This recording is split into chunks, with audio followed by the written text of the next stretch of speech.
Yippee-i-oh, yippee-i-ay.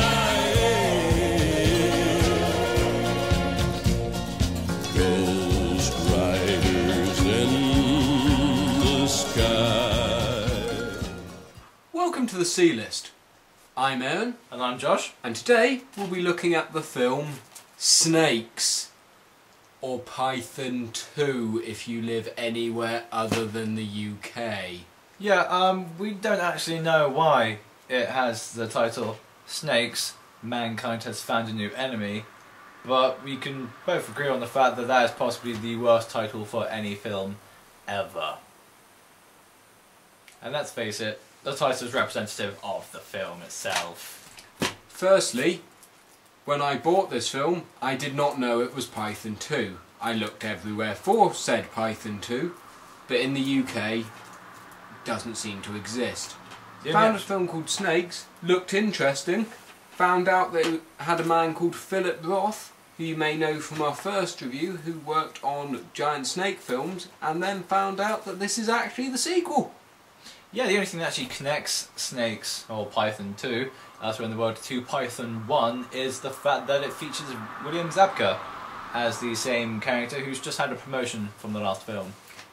Apart from that, there's no one else. It's a different snake. The rest of the cast is completely new, and the events don't really make sense. No. The film opens with a large action sequence. I say large, it's actually quite a small action sequence spread over a long period of time in a cave where they reuse the same footage of people falling over, the same CGI footage of the snake, the same bits of music. It goes on for about 20 minutes, and I've never, frankly, been quite as bored as I had during that opening sequence. Not a good way to start a film. And guess what? The rest of the film follows suit. The film is dull, diabolical, and rubbish. I'd like to point out at this moment, the snake is being semi-transported, a bit like in the first one, but this time, this giant 85-foot snake is housed within a 6-foot long box. I know you're asking yourself, where did that other 79 feet go? I don't know. I can forgive the film for having a large snake. I can believe that. I can believe the military want to kill the snake. Who wouldn't? I can believe William Zabka. I can believe everything about the film except the box. 79 foot is quite a lot to go missing. I mean, it sounds like a small thing, but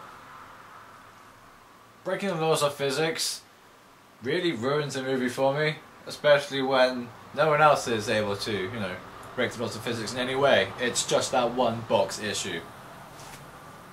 And speaking of boxes, this film has some of the worst box art we've ever seen. It's actually a giant snake with a reticle around its eye. I mean, that never happens in the film. And one of its eyes is gigantic, for no apparent reason. Yep. The back of the box is just the cheapest thing ever. I mean, it's literally just got screenshots over the top of other screenshots. And it sounds petty, but it tries to say World War III at the bottom, but it just says World War 111, because whoever made the box art doesn't understand Roman numerals. Yeah, it's just so bad. I mean, what's the plot? Isn't it? It's basically the same plot as the last one. Except instead of it running round a town, it's running round a military base. And yeah, they send in, I think it's the Russian army, who speak pretty good American, to go kill this snake. They send in a scientist, much like Robert Englund's character in the first time, except it's not Robert Englund, so it's not quite as amusing and enjoyable. They sort of muck things up, and then William Zabka appears again. It's like, yay, William! But he doesn't say that.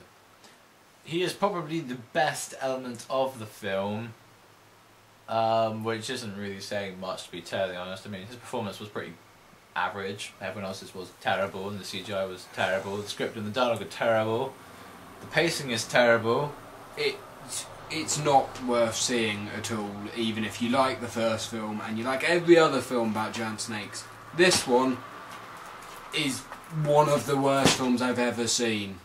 I sat all the way through it, which is more than I can say for some films, but I didn't want to sit through it all. I sat through it all because it was the second part, but not a good second part. The best advice we can give you is watch and enjoy Boa Python and Boa vs Python. Pretty much only buy this one to complete the collection. I mean, this is my copy, which is actually still sealed, because I have no intention of ever unwrapping it. I only bought it because it was cheap and it would fit in my collection quite nicely. I have an opened copy because that's the one we watched. I wish we hadn't opened it now. I wish we had kept it sealed and thought, wow, this could be an amazing film, but we're not going to watch it because it's so amazing. But we didn't. And we learnt our lesson. So don't watch it, please. I'm telling you. In my heart. Just look at that face. Don't buy this movie. Please don't buy this movie. And usually we end with thumbs up, but no. Don't watch this film. Watch our next review. We enjoy that film more.